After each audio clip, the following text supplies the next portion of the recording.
China says it hopes the International Criminal Court will maintain an objective position after its decision to apply for arrest warrants for top Hamas and Israeli officials, including Prime Minister Benjamin Netanyahu.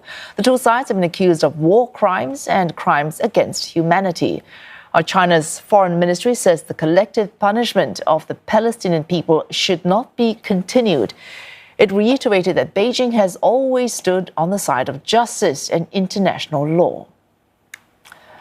Israel and Hamas have both dismissed the ICC prosecutor's accusations. US President Joe Biden has backed Prime Minister Netanyahu, calling the court's bid outrageous. Washington raised concerns the move could affect ongoing ceasefire negotiations. Italy also criticizing the ICC, saying it is unacceptable to put Israel and Hamas on the same level. However, France has deviated from its Western allies, saying it supports the independence of the ICC and the fight against impunity in all situations.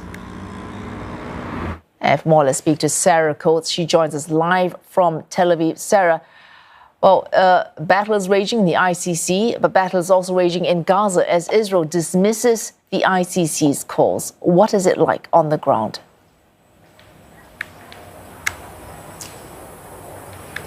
You're certainly right, Wei Su. Heavy fighting taking place right across the Gaza Strip. The IDF has come out to say that over the past 24 hours, it's hit some 70 Hamas targets right over the Strip, including also locating a large number of rockets and also rocket launchers inside a mosque in Jabalia. Now, this as Hamas has come out over the last hour to say that its fighters have killed a number of Israeli troops, also wounded some others, although at this hour we do not have any comment from the IDF. Now, moving a little further south, and according to doctors on the ground, an Israeli drone strike has targeted and hit a number of people in the Rafah area. This is an area that was declared a safe zone up until very recently, reportedly killing 3 children. Now, this comes, Wei Su, as Israel is reeling in the wake of that ICC decision, that announcement from Karim Khan, really trying to pile pressure on its allies to get something done here, while we are hearing that US lawmakers are potentially mulling putting sanctions on the court. Now, the Israeli Prime Minister Benjamin Netanyahu, he is under a lot of pressure, and there are high-level meetings being held here in Israel today with these senior officials and lawyers, with Benjamin Netanyahu claiming that this is an attack against the entire country. Washington, Sarah, we're hearing earlier, suggesting that the ICC's bid to application for these arrest warrants could jeopardize ongoing negotiations for a temporary ceasefire between Hamas and Israel. Could it, in fact, do that?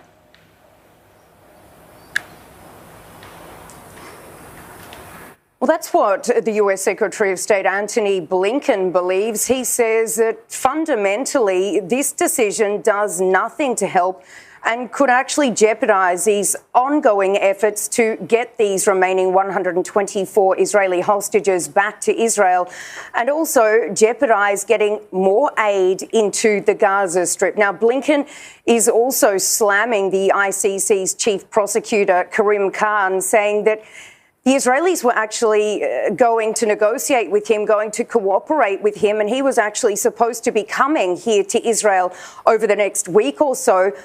But Blinken says instead he got on TV and made this announcement. Now, this comes as the Qataris have just announced that these ceasefire and hostage talks have basically stalled amid reports in Hebrew media here in Israel that the Prime Minister Benjamin Netanyahu has rejected a number of proposals by negotiators to come back to the table, saying this is not how you run negotiations. But at the same time, we do need to remember how much pressure Netanyahu is under, especially after this ultimatum delivered by the War Cabinet member Benny Gantz, that he must come up with this 6-point plan or adhere to this 6-point plan by the 8th of next month, or he'll bolt the cabinet. And one of the top demands there was the release of these hostages. Wei Su. Thanks. Sarah Coates reporting live to us there from Tel Aviv.